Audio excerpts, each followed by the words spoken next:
తిరుమల వైకుంఠ దర్శన టికెట్ల జారీ సందర్భంగా తిరుపతిలో అపశృతి చోటు చేసుకుంది.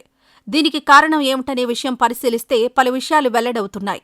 తిరుపతిలో గురువారం ఉదయం 5 గంటల నుంచి 9 ప్రదేశాల్లోని 94 కౌంటర్ల ద్వారా టికెట్లు ఇస్తారని ముందుగా టీటీడీ ప్రకటించింది. అయితే ఈరోజు సాయంత్రం 5 గంటల నుంచే టికెట్లు ఇస్తున్నారు అంటూ కొంతమంది తప్పుడు ప్రచారం మొదలుపెట్టారు. ఆ కంగారులో ఒకేసారి భక్తులు బుధవారం సాయంత్రమే లైన్లోకి వచ్చి నిల్చున్నారు. అదే సమయంలో కొంతమంది అక్కడి సిబ్బందితో, పోలీసులతో కావాలని గొడవ పెట్టుకుని ఒకరిపై ఒకరు తోపులాట మొదలుపెట్టారు. దాంతో ఒక్కసారిగా లైన్లో భక్తుల మధ్య తోపులాట ప్రారంభమైంది.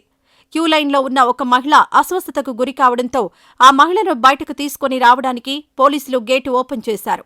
ఇదే సమయంలో పద్మావతి పార్కులో వేచి ఉన్న భక్తులు క్యూ లైన్లోకి రావాలని కొంతమంది పెద్దపెద్దగా అరుస్తూ చెప్పారు. ఈ కేకలు విని ఒకేసారి భక్తులు శ్రీనివాసం, బైరాగి పట్టెడ, సత్యనారాయణపురం టికెట్ కేంద్రాల వద్దకు వచ్చేశారు. దీంతో ఒకేసారి 3 ప్రాంతాల్లో తొక్కిసలాట చోటు చేసుకుంది. తొక్కిసలాటలో అనేక మంది అస్వస్థతకు గురై కొంతమంది చనిపోయారు. గాయపడిన వారిని రుయా ఆసుపత్రికి తరలించారు. అయితే ఇందులో అనేక కుట్ర కోణాలు బయటపడుతున్నాయి. ఒక ప్లాన్ ప్రకారం చేసినట్టు పోలీసులు, విజిలెన్స్ అనుమానిస్తోంది. రేపు టికెట్లిస్తుంటే ఈ రోజే టికెట్లిస్తున్నారని ప్రచారం చేసింది ఎవరు? ఒక బులుగు మీడియాలో ఈ ప్రచారం ఎందుకొచ్చింది? క్యూలైన్లో కావాలని గొడవ పెట్టుకుంది ఎవరు? కావాలని తోపులాట ఎందుకు చేశారు? పద్మావతి పార్కులో వేచి ఉన్న భక్తుల గేటు ఓపెన్ చేసి క్యూలైన్లోకి వెళ్లాలని చెప్పింది ఎవరు?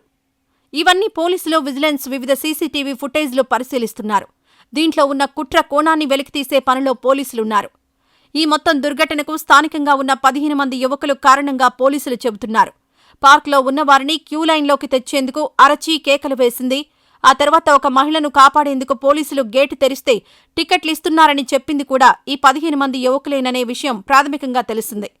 భక్తులు ఒక్కసారిగా తోసుకురావడంతో వారిని ఒక పద్ధతి ప్రకారం మరింత ముందుకు తోసి మహిళలపై పడేలా చేసింది కూడా ఈ యువకులే అనే విషయం పోలీసులకు స్పష్టంగా తెలిసింది. ఈ వీడియో నచ్చితే లైక్ చేయండి. అలాగే మా ఛానల్ ని ఫస్ట్ టైం కనుక చూస్తున్నట్టయితే ఇప్పుడే సబ్స్క్రైబ్ చేసుకుని పక్కనే ఉన్న గంట సింబల్ ని యాక్టివేట్ చేసుకోండి. అప్పుడే మేము పెట్టే ప్రతి వీడియో మీకు నోటిఫికేషన్ గా వస్తుంది. అలాగే ఈ వీడియో పూర్తిగా చూసినందుకు ధన్యవాదాలు.